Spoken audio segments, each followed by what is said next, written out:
I am the Tofu Golem. Please enjoy the video. You begin by gathering essentials: a working email, phone, and payment method. Once done, open the IBM Cloud sign-up page and choose your account type.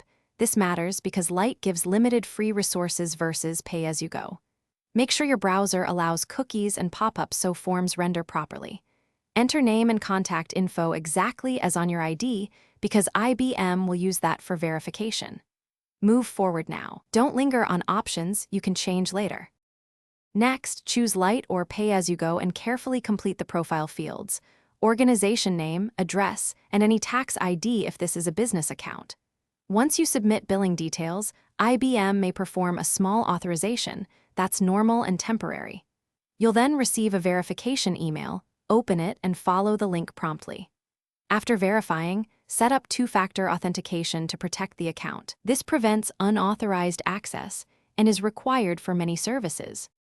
Finish by confirming your email and phone.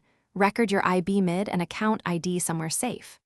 Create an access group and grant least privilege roles, then generate an API key for CLI or automation. Store that key in a secure vault. Set billing alerts and resource quotas to avoid surprises.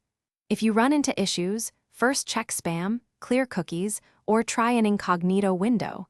If verification fails, contact IBM support and provide your transaction reference. That single troubleshooting tip resolves most sign-up hangups. Thanks for watching. Consider subscribing if we helped you today.